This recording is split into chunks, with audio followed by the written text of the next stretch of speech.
Hi friends, welcome back to my YouTube channel. ನಾನು ನಿಮ್ಮ ಮಧು. ಇವತ್ತು ಹೋಟೆಲ್ ಸ್ಟೈಲ್ ಪಲಾವ್ ಯಾವ ರೀತಿ ಮಾಡೋದು ಅಂತ ತಿಳಿಸ್ಕೊಡ್ತಾ ಇದ್ದೀನಿ. ಫಸ್ಟ್ ಒಂದು ಮಿಕ್ಸಿ ಜಾರ್ನ ತೊಗೊಂಡು 1 ಗೆಡ್ಡೆ ಆಗೋಷ್ಟು ಬೆಳ್ಳುಳ್ಳಿ, 2 ಇಂಚ್ ಆಗೋಷ್ಟು ಶುಂಠಿ, 5ರಿಂದ 6 ಮೆಣಸಿನ್ಕಾಯಿ, ನಿಮ್ಮ ಖಾರಕ್ಕೆ ಎಷ್ಟು ಬೇಕೋ ಅಷ್ಟು, ಸ್ವಲ್ಪ ಮೆಣಸು, ಚಕ್ಕೆ, ಲವಂಗ, ಮೊಗ್ಗು, 1 ಏಲಕ್ಕಿ. ಸ್ಪೈಸಸ್ ಏನಿದೆ ನಾನು ಒಗ್ಗರಣೆಗೆ ಯೂಸ್ ಮಾಡ್ತಾ ಇಲ್ಲ, ಹಂಗಾಗಿ ಮಿಕ್ಸಿಗೆ ಸ್ವಲ್ಪ ಜಾಸ್ತಿನೇ ಹಾಕ್ಕೊಂಡಿದ್ದೀನಿ.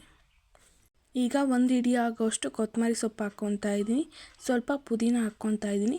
ಕೊತ್ತಂಬರಿ ಸೊಪ್ಪು ಎಷ್ಟು ತೊಗೊಂಡಿರ್ತೀವೋ ಅದರಲ್ಲಿ ಅರ್ಧದಷ್ಟು ಪುದೀನ ತೊಗೊಂಡ್ರೆ ಸಾಕು. ಈಗ 4 ಟೇಬಲ್ ಸ್ಪೂನ್ ಆಗೋವಷ್ಟು ತೆಂಗಿನಕಾಯಿ ತುರಿನ ಹಾಕ್ಕೊತಾ ಇದ್ದೀನಿ. ಇದೆಲ್ಲ ಹಾಕಿದ್ದಾದಮೇಲೆ ನೀಟಾಗಿ ಫೈನ್ ಪೇಸ್ಟ್ ಆಗಬೇಕು, ಆ ರೀತಿ ಫೈನ್ ಪೇಸ್ಟ್ ಮಾಡ್ಕೊಂಡಿದ್ದೀನಿ ನಾನಿಲ್ಲಿ. ಈಗ ಒಂದು ಕುಕ್ಕರ್ನ ಬಿಸಿ ಆಗೋಕ್ಕಿಟ್ಟು, ಬಿಸಿ ಆದಮೇಲೆ 4ರಿಂದ 5 ಟೇಬಲ್ ಸ್ಪೂನ್ ಆಗೋವಷ್ಟು ಎಣ್ಣೆನ ಹಾಕ್ಕೊತಾ ಇದ್ದೀನಿ. ಎಣ್ಣೆ ಬಿಸಿ ಆದಮೇಲೆ ಅರ್ಧ ಟೇಬಲ್ ಸ್ಪೂನ್ ಆಗೋಷ್ಟು ಸಾಸಿವೆ ಹಾಕ್ಕೊತಾ ಇದ್ದೀನಿ.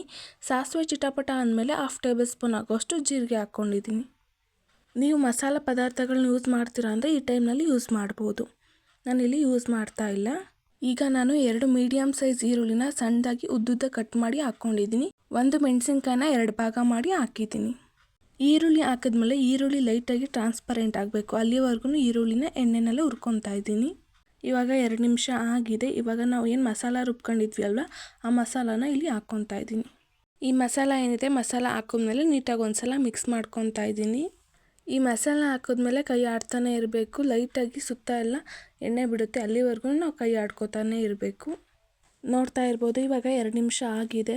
ಲೈಟಾಗಿ ಎಣ್ಣೆ ಕೂಡ ಬಿಟ್ಟಿದೆ ಮತ್ತು ಹಸಿ ಸ್ಮೆಲ್ ಕೂಡ ಹೋಗಿದೆ. ಈ ಟೈಮಲ್ಲಿ 1/2 ಟೀ ಸ್ಪೂನ್ ಅಷ್ಟು ಅರಿಶಿನ ಪುಡಿ ಹಾಕ್ಕೊಂಡಿದ್ದೀನಿ. ಹಾಕ್ಕೊಂಡು ನೀಟಾಗೆಲ್ಲ ಮಿಕ್ಸ್ ಮಾಡ್ಕೊತಾ ಇದ್ದೀನಿ. ಈಗ 2 ಟೊಮೊಟೊನ ಉದ್ದುದ್ದಕ್ಕೆ ತೆಳುವಾಗಿ ಕಟ್ ಮಾಡಿ ಹಾಕ್ಕೊಂಡಿದ್ದೀನಿ. ಹಾಕ್ಕೊಂಡು ನೀಟಾಗಿ ಮಿಕ್ಸ್ ಮಾಡ್ಕೊತಾ ಇದ್ದೀನಿ. ಟೊಮೊಟೊ ಹಾಕಿದ್ಮೇಲೆ ಟೊಮೊಟೊನ ಆ ಮಸಾಲನಲ್ಲಿ 2 ನಿಮಿಷ ಹುರ್ಕೊತಾ ಇದ್ದೀನಿ. ನೋಡ್ತಾ ಇರ್ಬೋದು, ಇವಾಗ 2 ನಿಮಿಷ ಆಗಿದೆ, ಹುರ್ಕೊಂಡಿದ್ದಾಗಿದೆ.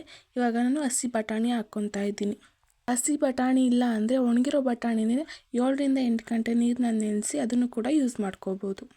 ಇವಾಗ ತರಕಾರಿಗಳನ್ನ ಹಾಕ್ಕೊಳ್ಳೋಣ. ಇಲ್ಲಿ ನಾನು ಕ್ಯಾರೆಟ್ನ ಹಾಕ್ಕೊಂಡಿದ್ದೀನಿ. ಕ್ಯಾರೆಟ್ ಹಾಕಿ ಒಂದ್ಸಲ ನೀಟಾಗಿ ಮಿಕ್ಸ್ ಮಾಡ್ಕೊಂಡಿದ್ದೀನಿ. ಮಿಕ್ಸ್ ಮಾಡಿದ್ದಾದಮೇಲೆ ಹುಳ್ಳಿಕಾಯಿ ಮತ್ತು ಆಲೂಗಡ್ಡೆನ ಹಾಕ್ಕೊಂಡು ನೀಟಾಗಿ ಇದನ್ನು ಕೂಡ ಮಿಕ್ಸ್ ಮಾಡ್ಕೊತಾ ಇದ್ದೀನಿ. ನೀವು ಬೇಕಿದ್ದರೆ ಗೆಡ್ಡೆಕೋಸು, ಹೂಕೋಸು ಕೂಡ ಇಲ್ಲಿ ಯೂಸ್ ಮಾಡ್ಬೋದು, ಟೇಸ್ಟ್ ತುಂಬ ಚೆನ್ನಾಗಿರುತ್ತೆ. ನಾನಿಲ್ಲಿ ಮನೆಯಲ್ಲಿ ಏನು ತರಕಾರಿ ಅವೈಲೇಬಲ್ ಇತ್ತು ಅದನ್ನು ಯೂಸ್ ಮಾಡ್ಕೊಂಡು ಮಾಡ್ತಾಯಿದ್ದೀನಿ. ನೀವು ಕೂಡ ಮನೆಯಲ್ಲಿ ಈ ಥರ ಪಲಾವ್ ಒಂದ್ಸಲ ಟ್ರೈ ಮಾಡಿ, ಎಲ್ಲರೂ ತುಂಬ ಇಷ್ಟಪಟ್ಟು ತಿಂತಾರೆ. ಈ ಮಸಾಲ ಏನಿದೆ ಅದು ನೀಟಾಗಿ ತರಕಾರಿಗೆಲ್ಲ ಹಿಡಿಬೇಕು, ಆವಾಗಲೇ ಟೇಸ್ಟ್ ತುಂಬ ಚೆನ್ನಾಗಿರೋದು. ಅದಕ್ಕೆ 2ರಿಂದ 3 ನಿಮಿಷ ಮೀಡಿಯಮ್ ಫ್ಲೇಮ್ನಲ್ಲಿ ಇಟ್ಕೊಂಡು ನೀಟಾಗೆಲ್ಲ ಮಸಾಲ ಮತ್ತು ತರಕಾರಿನ ಮಿಕ್ಸ್ ಮಾಡ್ಕೋಬೇಕು. ನಾನಿಲ್ಲಿ 3 ನಿಮಿಷ ಮಸಾಲ ಮತ್ತು ತರಕಾರಿನ ನೀಟಾಗಿ ಮಿಕ್ಸ್ ಮಾಡ್ಕೊತಾ ಬೇಯಿಸ್ಕೊಂಡಿದ್ದೀನಿ. ಈಗ 2ರಿಂದ 3 ಟೇಬಲ್ ಸ್ಪೂನ್ ಆಗೋವಷ್ಟು ಮೊಸರನ್ನ ಹಾಕ್ಕೊಂಡು ನೀಟಾಗಿ ಮಿಕ್ಸ್ ಮಾಡ್ಕೊತಾ ಇದ್ದೀನಿ. ಮೊಸರನ್ನ ಹಾಕೋದ್ರಿಂದ ಪಲಾವ್ ಕೂಡ ತುಂಬ ಟೇಸ್ಟಿಯಾಗಿ ಬರುತ್ತೆ, ಜೊತೆಗೆ ಒಳ್ಳೆ ಶೈನಿಂಗಾಗಿ ಕೂಡ ಬರುತ್ತೆ. ಮೊಸರನ್ನ ಹಾಕಬೇಕಾದ್ರೆ ಗ್ಯಾಸ್ನ ಲೋ ಅಥವಾ ಮೀಡಿಯಮ್ ಫ್ಲೇಮ್ನಲ್ಲಿಟ್ಟು ಹಾಕಿ ನೀಟಾಗೆಲ್ಲ ಮಿಕ್ಸ್ ಮಾಡ್ಕೋಬೇಕು. ಇವಾಗ ನೀಟಾಗೆಲ್ಲ ಮಿಕ್ಸ್ ಮಾಡಿದ್ದಾಗಿದೆ. ನಾನು ಈ ಗ್ಲಾಸ್ನಲ್ಲಿ 2 ಲೋಟ ಆಗೋಷ್ಟು ಅಕ್ಕಿನ ಹಾಕ್ತಾಯಿದ್ದೀನಿ. 1 ಗ್ಲಾಸ್ ಅಕ್ಕಿಗೆ 2 ಗ್ಲಾಸ್ ನೀರಿನಂತೆ ನಾನಿಲ್ಲಿ 4 ಗ್ಲಾಸ್ ನೀರನ್ನ ಬಳಸ್ಕೊತಾ ಇದ್ದೀನಿ. ನಾವು ಅಕ್ಕಿ ಮತ್ತು ನೀರನ್ನ 1:2 ರೇಷಿಯೋದಲ್ಲಿ ಬಳಸೋದ್ರಿಂದ ಪಲಾವ್ ತುಂಬ ಉದ್ರಾಗಿ ಬರುತ್ತೆ ಮತ್ತು ಅನ್ನ ಕೂಡ ನೀಟಾಗಿ ಬೇಯುತ್ತೆ. ನೀರನ್ನ ಹಾಕಿದ್ಮೇಲೆ ನೀಟಾಗಿ ಒಂದ್ಸಲ ಮಿಕ್ಸ್ ಮಾಡಿ ರುಚಿಗೆ ತಕ್ಕಷ್ಟು ಉಪ್ಪು ಹಾಕ್ಕೋಬೇಕು. ಈಗ ನೀರು ಮಳ್ತಾ ಇದೆ, ಅಕ್ಕಿನ ನೀಟಾಗಿ ವಾಶ್ ಮಾಡಿ ಇವಾಗ ನಾನು ಅಕ್ಕಿ ಹಾಕ್ತಾಯಿದ್ದೀನಿ. ಅಕ್ಕಿನ ಹಾಕಿದ್ಮೇಲೆ ನೀಟಾಗಿ ಮಿಕ್ಸ್ ಮಾಡಬೇಕು, ಇಲ್ಲಾಂದರೆ ತಳ ಹಿಡಿಯುತ್ತೆ. ಈ ರೀತಿ ಪಲಾವ್ ಮಾಡೋದ್ರಿಂದ ಪಲಾವ್ ತುಂಬ ಟೇಸ್ಟಿಯಾಗಿರುತ್ತೆ. ಮಧ್ಯ ನೀಟಾಗಿ ಮಿಕ್ಸ್ ಮಾಡ್ಕೊತಾ ರೈಸ್ ಅರ್ಧ ಬೇಯಬೇಕು, ಅಲ್ಲಿವರೆಗೂ ಈ ಥರ ಮಿಕ್ಸ್ ಮಾಡ್ಕೊತಾ ಇರಿ. ಆವಾಗ ತಳ ಕೂಡ ಹಿಡಿಯೋದಿಲ್ಲ, ಟೇಸ್ಟ್ ಕೂಡ ತುಂಬ ಚೆನ್ನಾಗಿ ಬರುತ್ತೆ, ಮಸಾಲ ಕೂಡ ಎಲ್ಲ ಕಡೆ ಮಿಕ್ಸ್ ಆಗುತ್ತೆ. ನೋಡ್ತಾ ಇದ್ದೀರಲ್ಲ, ರೈಸ್ ಆಲ್ಮೋಸ್ಟ್ ಇವಾಗ 50% ಬೆಂದಿದೆ. ಇವಾಗ ಕುಕ್ಕರ್ ಲಿಡ್ನ ಕ್ಲೋಸ್ ಮಾಡ್ತಾ ಇದ್ದೀನಿ. ಕುಕ್ಕರ್ ಲಿಡ್ನ ಕ್ಲೋಸ್ ಮಾಡಿ 1 ವಿಷಲ್ ಸಾಕು. 1 ವಿಷಲ್ ತೊಗೊಂಡ್ರೆ ಸೂಪರ್ ಟೇಸ್ಟಿಯಾಗಿರುವಂಥ ಪಲಾವ್ ರೆಡಿಯಾಗುತ್ತೆ.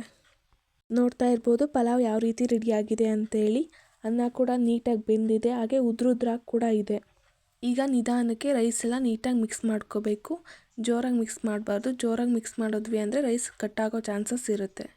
ನೋಡ್ತಾ ಇರ್ಬೋದು, ತಳ ಕೂಡ ಹಿಡ್ದಿಲ್ಲ, ಮಸಾಲ ಕೂಡ ಎಷ್ಟು ನೀಟಾಗಿ ಎಲ್ಲ ಕಡೆ ಸ್ಪ್ರೆಡ್ ಆಗಿದೆ ಅಂತೇಳಿ.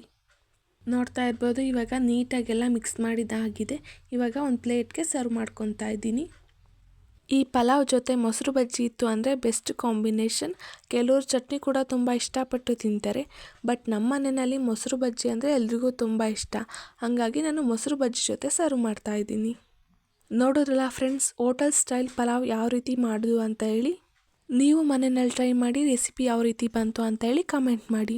ಈ ವಿಡಿಯೋ ಇಷ್ಟ ಆಯಿತು ಅಂದರೆ ಲೈಕ್ ಮಾಡಿ, ಶೇರ್ ಮಾಡಿ. ಇನ್ನು ಹೆಚ್ಚಿನ ವಿಡಿಯೋಗಳಿಗಾಗಿ ನನ್ನ ಚಾನಲನ್ನು ಸಬ್ಸ್ಕ್ರೈಬ್ ಮಾಡಿ. Thank you for watching.